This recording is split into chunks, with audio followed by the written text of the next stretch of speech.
underline. Omong dikit tapi nyelekit. Bersama Om Bob. Temukan di channel YouTube Om Bob Indonesia. Om Bob, sebuah pabrik dari investor Tiongkok yang berada di Cirebon tutup usai demo buruh. Bagaimana Om Bob menggarisbawahi masalah ini? Ini masalah perburuan dan investor ini kan memang seperti lingkaran setan ya. Yang terakhir ini kejadian sebelum Lebaran itu justru mengejutkan semua orang. Ada sebuah perusahaan investor dari Tiongkok di pinggiran Cirebon. Itu luasan pabriknya cukup besar dan memperkerjakan karyawan itu 1.600 lebih. Perusahaan ini namanya Yihong Novatech. Ini adalah industri yang menghasilkan sebagian itu tekstil dan sebagian itu alas kaki. Ya, jadi perusahaan semacam sepatu itu. Ya. Nah, ceritanya perusahaan ini baru 2 tahun. Jadi artinya 2 tahun ini kan 1 tahun dibuat bikin pabriknya. Setengah tahun buat install mesin-mesin yang diimport. Macam-macam persiapan.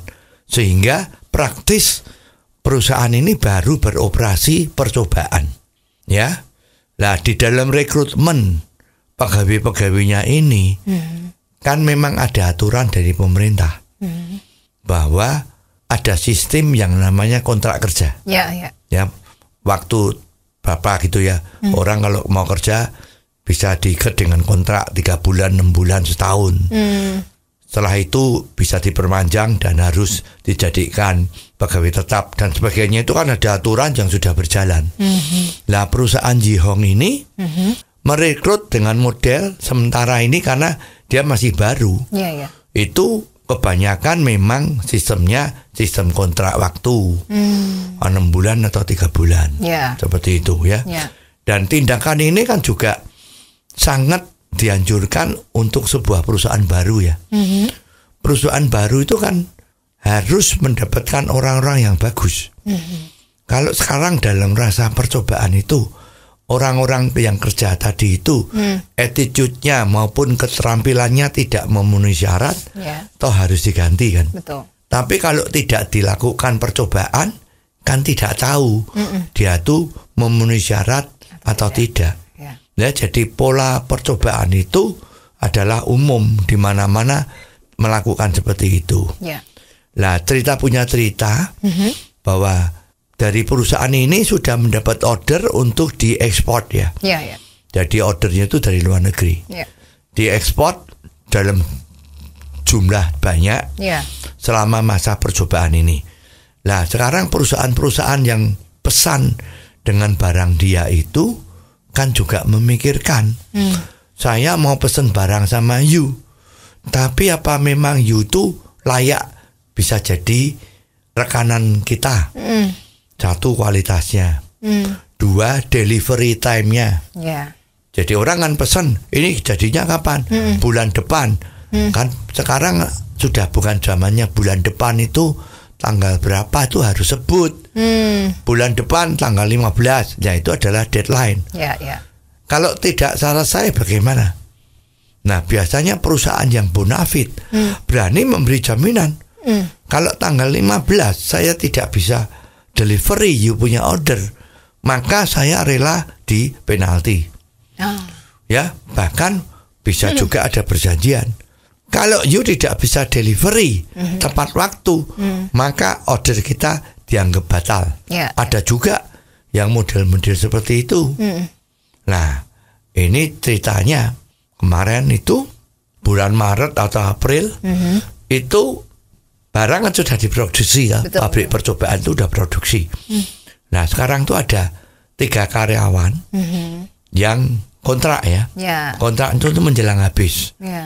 Maka 3 orang ini oleh perusahaan diberhentikan. Ya. Nah, 3 orang yang diberhentikan ini hatinya panas kan. Loh, saya kok diberhentikan? Sedangkan teman-teman lain kan kok tidak diberhentikan. Nah ini ya wajar, orang bisa seperti itu ya. Tapi kelakuan berikutnya ini yang bikin susah. Ya, setelah dia keluar, teriak-teriak dengan teman-teman yang lainnya bahwa dia diberhentikan secara sepihak. Nah, secara sepihak ini di mata orang awam itu kan seolah-olah sepihak itu tidak fair, tidak adil. Padahal di dalam perjanjian kontrak kerja itu pasti sebutkan perjanjian ini berlaku selama 3 bulan. Setelah itu dilanjutkan kerja atau tidak dilanjutkan kerja itu sudah menjadi haknya masing-masing. Yang perusahaan ya boleh menyetop, yang bekerja juga boleh mengundurkan diri, jadi tidak bisa saling maksa. Nah ini dia mengatakan ini tidak adil secara sepihak. Dan setelah itu dia sepertinya menjadi provokator. Ya, konon ini ya, apakah ini benar tidak? Ya jangan tanya saya, suruh buktikan. Ya, tapi ini udah kejadian. Maka ada provokator yang ngomporin karyawan-karyawan itu bahwa harus mogok bersama. Ya, bahkan viral di sosmed itu ada sebagian yang mau mogok dan demo, ada sebagian yang tidak. Yang tidak ini didatengin di dalam ruangan dia bekerja, diusir, dipaksa, suruh ikut demo. Ya ini kan cerita seperti ini kan sudah ada kan. Beberapa tahun yang lalu yang demo-demo banyak, demo buruh di Jakarta itu kan juga banyak yang seperti ini. Betul.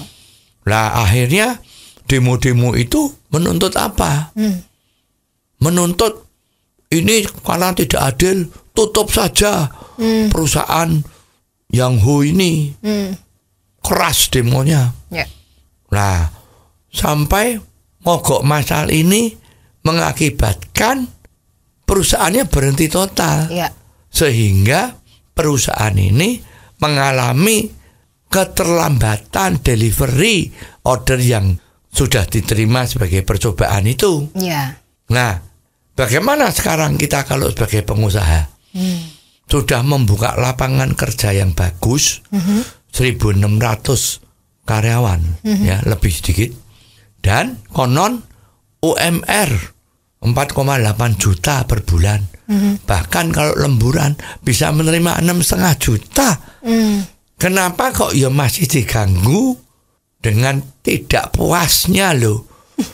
Dengan 3 orang yang diberhentikan ini menjadi demo besar-besaran dengan menuntut pabrik ini ditutup saja karena tidak adil. Apa yang terjadi? Nah mungkin juga pengusaha dari Tiongkok sana kan juga sudah emosi kan. Ini kita invest di sini, dipanggil-panggil sama kepala daerah, dipanggil sama negara untuk membantu. Kok malah seperti ini? Ya dianggap nggak karuan seperti ini. Nah maka dia mutusin tutup ya dengan mestinya emosi ya. Tapi ditutup, putus mulai tanggal sebelum Lebaran ini sudah ditutup. Dan perusahaan ini tidak melupakan begitu saja kewajibannya. Ucap pesangon maupun THR juga sudah ditentukan. Bagi yang mau ngambil, bagi yang nggak mau ya mau dititipkan di Depnaker atau pengadilan kita nggak begitu jelas ya. Jadi sudah diatur. Nah sekarang apa yang terjadi?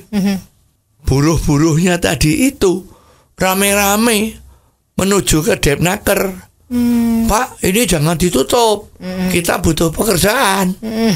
Minta menuntut lagi, demo lagi, menuntut agar perusahaan asal Tiongkok ini menerima mereka kembali sebagai karyawan. Nah ini kan menjadi dilema yang aneh kan.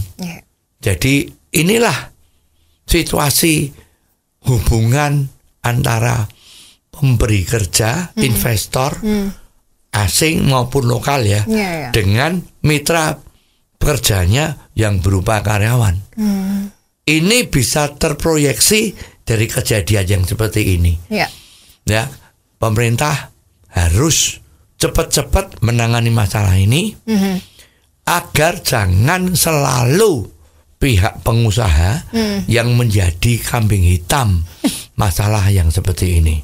Ya, kasihan kalau pengusaha atau investor asing sudah betul-betul mau mengembangkan ekonomi Indonesia, malah diperlakukan seperti ini. Oh, jadi begitu ya Om Bob. Jelas deh sekarang. Terima kasih Om Bob untuk waktunya. Sampai ketemu lagi di waktu yang akan datang. Saran dan masukan WhatsApp ke 0878 5590 7788. Underline. Omong dikit tapi nyelekit. Bersama Om Bob. Jika Anda suka dengan channel ini, jangan lupa subscribe, like, dan komen.